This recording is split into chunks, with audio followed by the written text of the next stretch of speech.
life, no judge or jury, or they can even kill you. Well, that sounds like freedom. I mean, they're fighting Al-Qaeda. There's nothing scary about having secret arrests and secret imprisonment. I mean, that's not dangerous to have the government doing that. I'm not scared of that. I'm scared of the Al-Qaeda, who the government gets on the airplanes and protects. And that brings us to our next stack of reports. Iranian protesters storm UK embassy. Image shows Iranian missile site destroyed. They're now basically admitting, of course, it was Western special forces blowing it up and killing the head of their rocket program. The war is already on. And if Iran even criticizes it, that it's evil. Again, Iran should enjoy having their bases blown up. How dare them not appreciate it? It's like cops have said in the news. If you ball up while they're kicking you, it's assault. Yes. Yes.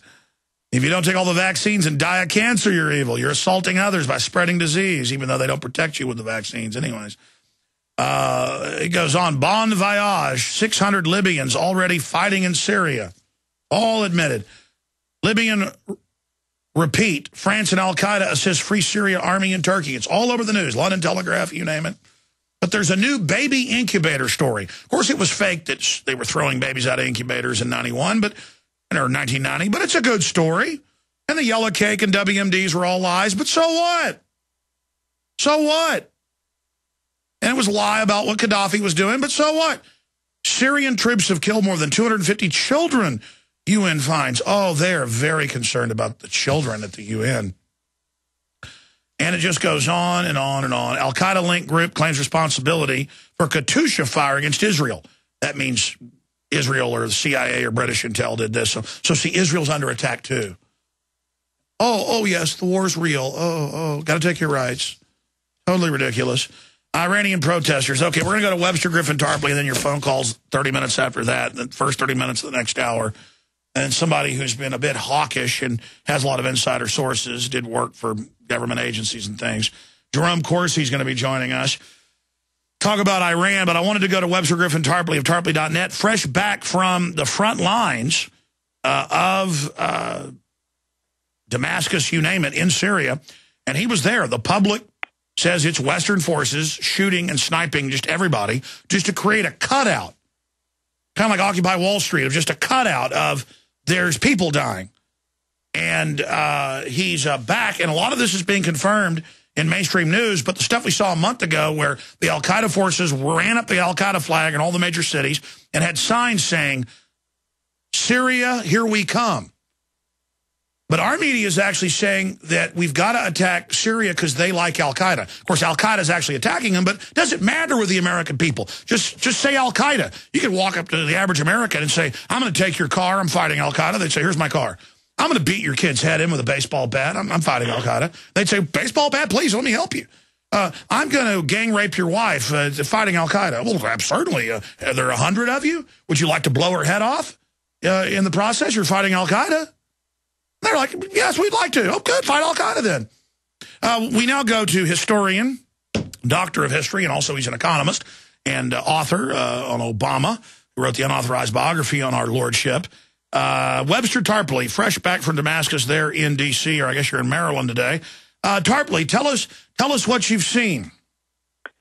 Well, I've been in Damascus, as you've mentioned, and in Homs, and in a place called Banyas, and also in Syria, which is on the coast. I've been through the port city of Tartus, and this is now the place where just after I passed through there, we have the arrival of this Russian naval task force. I don't think they're all in the port.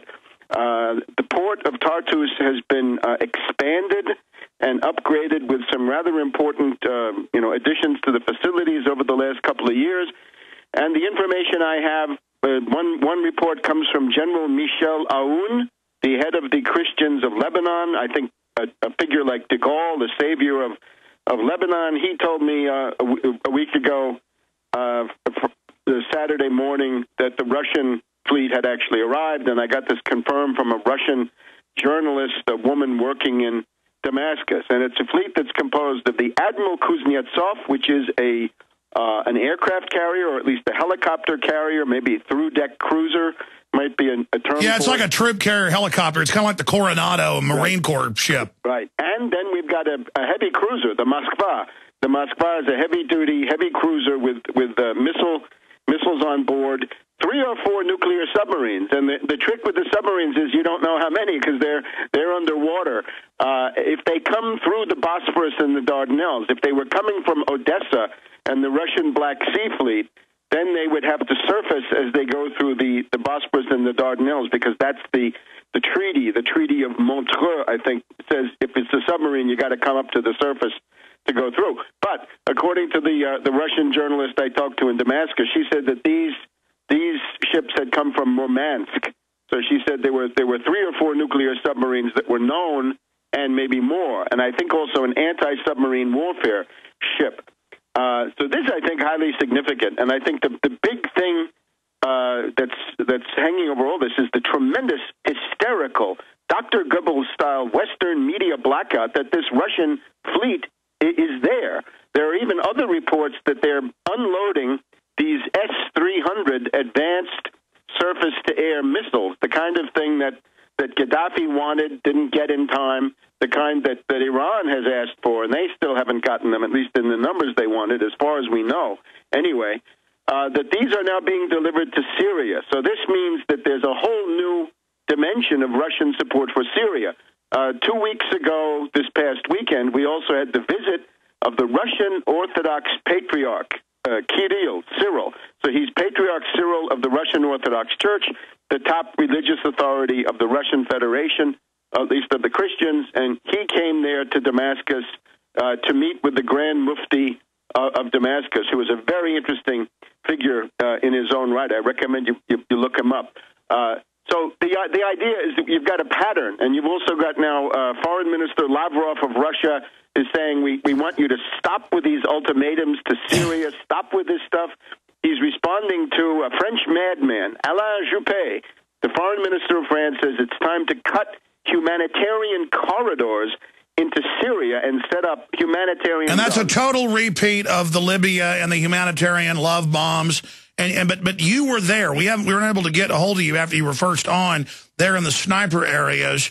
And now It's coming out that indeed that is the Al-Qaeda forces. Even the London Telegraph admits Al-Qaeda is now taking over all of Libya. The military leader is a top Al-Qaeda operative who openly says murder the Americans and all this. That's his CIA cover. We've also got them at least 600 landing there. And then secondarily now, since you've been there, I want to hear about what you saw there bravely in areas under sniper attack, Webster. You never like to toot your horn, but you've been in the middle of it. Then I want to continue. Russia threatens to block NATO routes that they're using since Pakistan's cut off their route into Afghanistan. What's happening with that base being bombed? By the way, Hamid Gul is on tomorrow, folks. Former head of Pakistani intelligence at the start of the show. I wanted to just confirm that's coming up.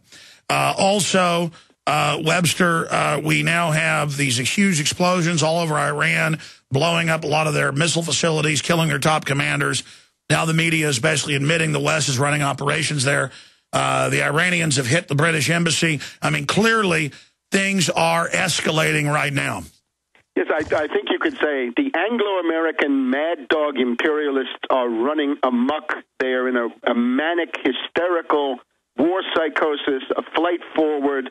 This is now a new surge. I guess we haven't seen anything quite at this level since about 2007. Webster, MF Global's making 40-to-1 bets, and there's now statements in the news where they said that's just the way it is. Insanely, 40-to-1 bets that were guaranteed to fail, losing $12 billion in one day and just frothing around. I mean, the elite has gone totally insane. Yes, and it's good that you bring this up, because this is, I think there's a certain causal chain. In other words, when you take a ruling elite like the Anglo-American financier oligarchy, these are finance capitalists. These are zombie bankers, hedge fund hyenas, and all the rest.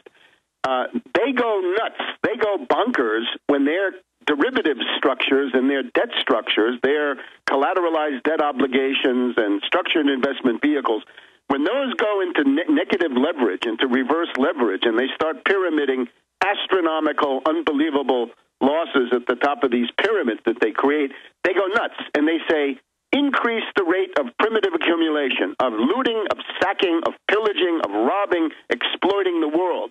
then they're told, well, there are these governments that seem to get in the way. There's the Syrian government that insists on selling bread for about 25 cents for 2.2 pounds. 1 kilo of pretty good bread, I've had some, for about a quarter.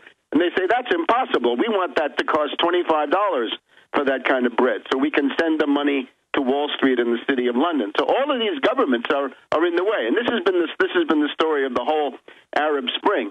And then in the middle of this, look at that band of territory that goes from Lebanon. Lebanon is now governed pretty much by an alliance of the Hezbollah pro-Iranian forces. Listen, Tarpley, I want to get into all the geopolitical intricacies here, but bottom line, the elites are panicking.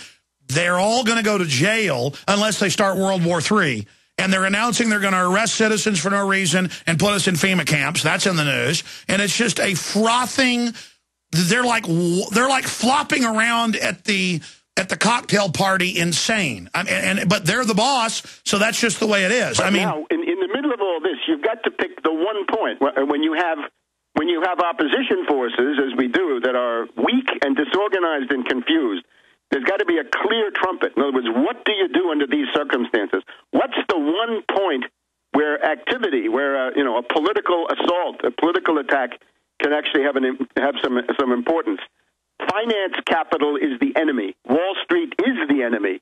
The financiers, the zombie bankers, the hedge fund hyenas. This is what's behind the whole thing. Yeah, they're the opposite of free market, too. They're just absolute crony capitalist, insider crooks who then are always given more power for the messes they create.